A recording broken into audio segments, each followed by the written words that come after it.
Last of it. So once you're you've acknowledged all this of what you want, where you want to go, and everything's cool, then you can't just sit at home and wait for like Prince Charming to fall in your lap, right? Like it's not gonna happen. So you have to do something about it, obviously, and you have to be open to all possibilities. And I think this is the point that a lot of people should take home with them, is open to a lot of possibilities. Like I talked to some people, and they're like, well, he's cute, but his teeth, there's a gap between his teeth, and I can't. Or like,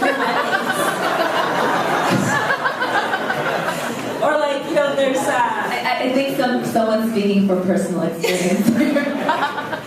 No, or like, he's like 5'10", and I'm like 5'7". I can't date a guy who's taller. I'm like, get over it. I'm 6 feet tall. Like, come on, it's not a big deal. So that's what I mean. Like, you just have to be open to everything. Like, don't leave a stone unturned.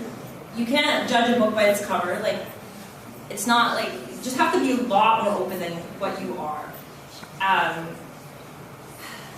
So a lot of those things are like, go online, go speed dating, go out with your friends, say yes to opportunities that you get. No, don't say no. Like, and this is for networking in general. Like, when you're put in a position where you want to meet new people, why would you say no to opportunities? You never know where that's going to lead you at the end of the day.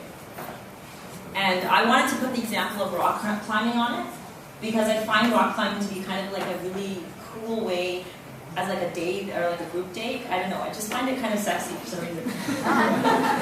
Because like, if you think about it, you always have someone who's pushing you off the climb, like the rock, and then your butt is like the harness, and then the guy's like watching you go up.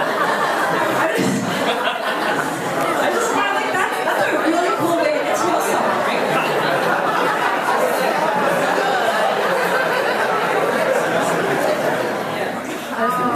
And so yeah, like it's. So if anyone's interested in rock climbing, I think Jazz may be available.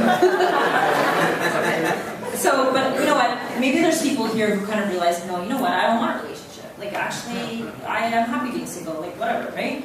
So then, like, I go back to the bitter complaining girl. Just don't complain or feel inadequate about it. Accept it and just be cool with it. Because like complaining to other people is not going to make it better. Like that means that you're complaining and you're making yourself insecure about you being single. So you either accept it or you do something about it, or both actually. But don't complain about it. Don't tell your girlfriends, oh, like I don't have a date or this and that. Just accept it and be like, no, I'm cool with that. I'm good. And like, especially when you don't know what you want. And maybe a lot of people are in that situation where they're like, you know what, I don't know what I want. I'm really into my career and like but then I do want to meet someone, and that kind of falls into that middle ground. You don't know what you want, and that's like a weird place to be, because a lot of people you meet, you're going to be left in limbo a lot of the times, and then it's going to lead to a lot more confusion. So before you do anything, figure out what you want. Even when you go, before you go online, before you go speed dating, before you do rock climbing, whatever, just figure out what you want, and like understand who you are and what you are, and like love yourself and create your own happiness, because you can't expect others to create that happiness for you. You have to be your own happiness. Okay, so I did a quick infographic because I'm a huge nerd. And there was no Wi-Fi on the plane, so I had to do this. But just a quick recap of what we discussed. So, are you single? Yes. Accept it, right? Okay, are you here to gloat? Well, are you single? No. Are you here to gloat? So that's fine. They're here to gloat. That's fine. So accept it. And then, what do you want? To remain single? Okay, are you here to gloat? Maybe. So and then we go to what do you want? I don't know, which is soul searching it back to us. So figure it out. Or you want to be, I missed the arrow there. But to be married, a relationship for now. Are you giving off the right vibe? Yes, good. Then you want to be proactive and do all those things. And there's a little bit of a plug there. Right? And then, are you giving off the right vibe? No, then you need to do some soul searching and figure it out for yourself. So, that's kind of the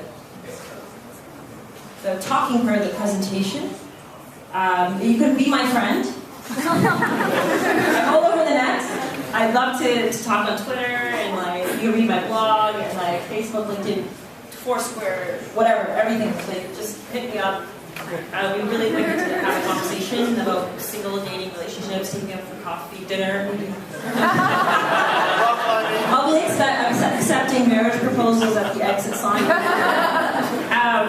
Okay, but then since we have some time, a little bit of time, I want to do a quick flirting 101. Yes? Okay. So obviously the biggest thing that you guys could kind of like take away from flirting is eye contact and a smile. Like that's the basic flirting, right?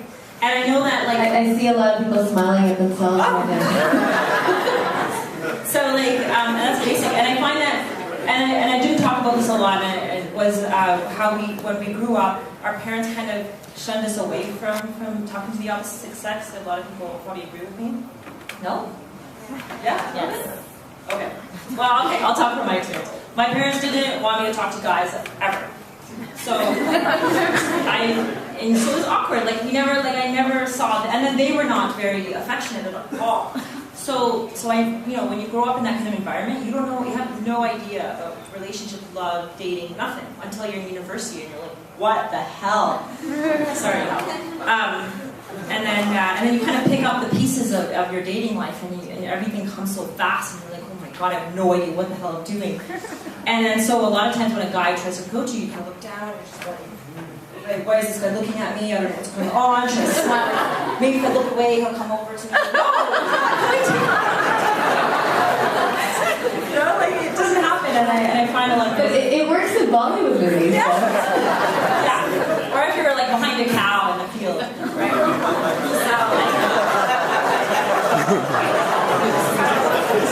So at the end of the day, like, don't be shy. Like, smile, make eye contact. That's how you meet people, anyways. So that's like the basic flirting 101. But I have a couple of things for guys and a couple of things for girls, because obviously there's different flirting tips for both guys and girls.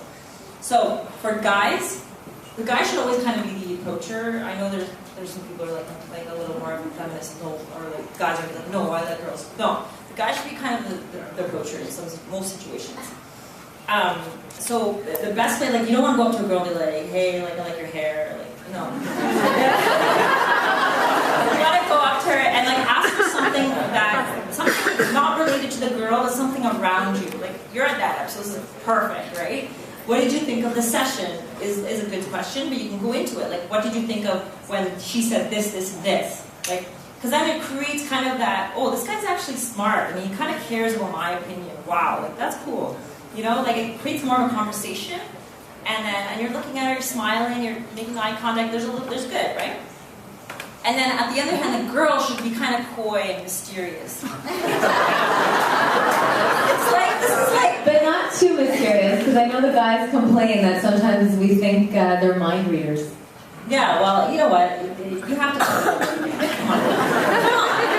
So, like, you have to be coy. You don't give everything up in like the first 5 minutes. Like, oh my god, I'm from Toronto. I'm 29, and like, you know, I'm from 2 angles, and no, like, you don't do all that stuff. Like, just keep it brief, and like, just smile, play with your hair, like, touch your head.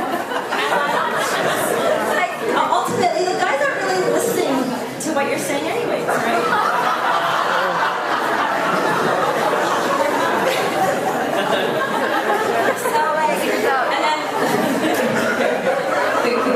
Damn, the secret's out.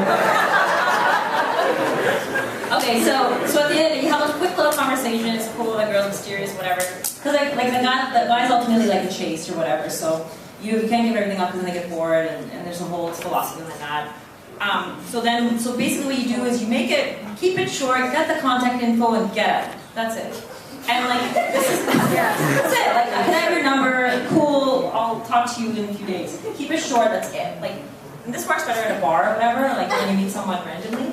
But don't drag it on. Keep the mystery, keep it fun, and then you're excited about calling the person you're talking to the next time in a proper date. So that's kind of Flirting 101 and my talk and everything. We can open it up for questions if anybody has anything to add to that. But thanks so much for coming and listening to me ramble on and on about my love life. It was a lot of fun, but if you guys have any questions, like... So any questions, any tips? I know Jazz has sort of made it a career out of being single and studying dating and relationships and what works, what doesn't work. So, if you guys have any questions at all, we can definitely help out. Yeah, or you can like talk to me after or whatever. But that's it. Thanks so much for coming.